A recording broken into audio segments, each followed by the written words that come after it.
Hello, my name is Emily Traster, and I am here today with Dan Dalton, one of the founding partners of Dalton and Tomich. Dan has helped a number of churches leave the United Methodist denomination and keep their property. How are you doing today, Dan?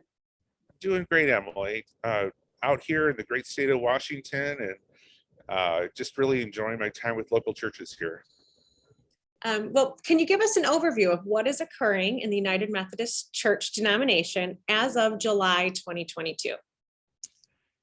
Sure. So we've gone through annual conference season, and there's two things happening right now. One is just a overview from bishops are meeting and talking about what's happened in their annual conferences, in planning for the future, and also a lot of discussion with local churches as to what should we do now.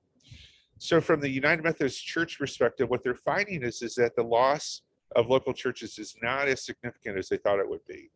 Has not been a stampede to the door of churches leaving, simply because I think a lot of churches just don't know and didn't know about the process of leaving. They weren't sure what to do. They weren't sure how to handle it. They didn't know who to call.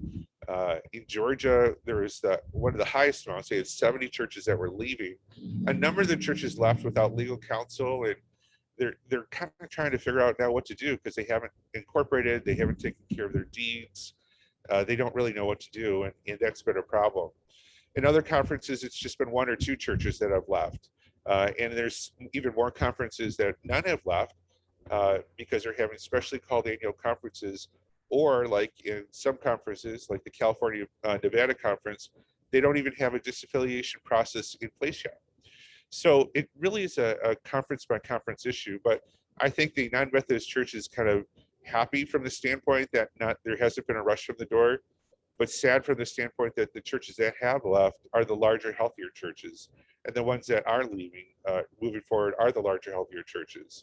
So I think from their perspective, they're seeing a number of churches that will remain. Their number probably won't go down that far with respect to the number of churches, but the number of members and attenders will go down. We know that only 20% of the people who claim to be Methodist attend church on Sundays. So if you think from that number in the United States, which is about 5 million professed members, only 20% of those are attending. So that really takes you down to about maybe 1.8 million. And then you take maybe the churches that have left, which are mostly the larger churches, it's probably down to about 1 million people in the United States right now that are actually attending United Methodist churches, which is just about the number that you'll see in the Protestant world with Episcopal and Presbyterian USA, who have gone through this same process the last couple of years. On the other side, on the church side, what we're seeing is a renewed interest in churches leaving. I think a number of churches were just kind of surprised by the amount of churches that have left and the size of those churches. Again, we're seeing some small churches, but for the most part, it's the larger churches that are leaving. And whether they're progressive, centrist, or conservative, all those churches are leaving because they're finding they really don't need a denomination to survive or thrive. They don't really need a connection, and they can get that connection from other sources other than being part of a system that, quite frankly, hasn't helped them in the past, and their proposed systems aren't going to help them in the future. So we're seeing larger churches leave and becoming independent and maybe affiliating, having groups associated with each other. But for the most part, they're thriving on their own. It's just a wonderful story to see that the churches that we've worked with that have gone out through this annual conference season, for example, all of them are thriving. You know, more people are coming, more attendance is happening. The people that are members that came maybe on Christmas, Mother's Day, and Easter each year are now coming on a weekly basis. People from other churches that their local churches doing nothing, we're seeing those churches thrive. So it's an exciting time for local churches leaving the United Methodist denomination. So Dan, what do you suggest local churches should do next? Well, I think they really should sit down and think about their future. You know, from the leadership team should sit down and say, where do we see ourselves a year, 3 years, 5 years down the road?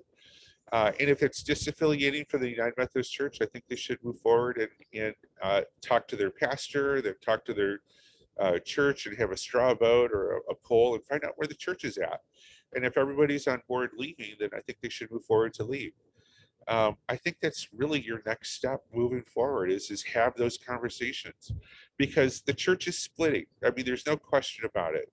And do you want to stay in a denomination that's quite frankly dying, that you're going to have to support in the future? Do you want to join a new denomination that's essentially the same as the old denomination?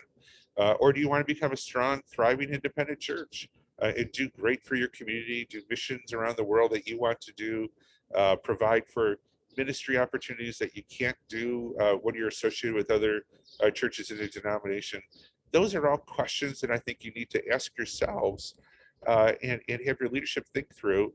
And if it's time to move, it's time to move. And that's what I think you should do. As always, thank you for your insight, Dan. If you are a church looking to leave the United Methodist denomination and are interested in hiring our firm to help you through the process, please reach out to our office at 313-859-6000 or email us today. Thank you.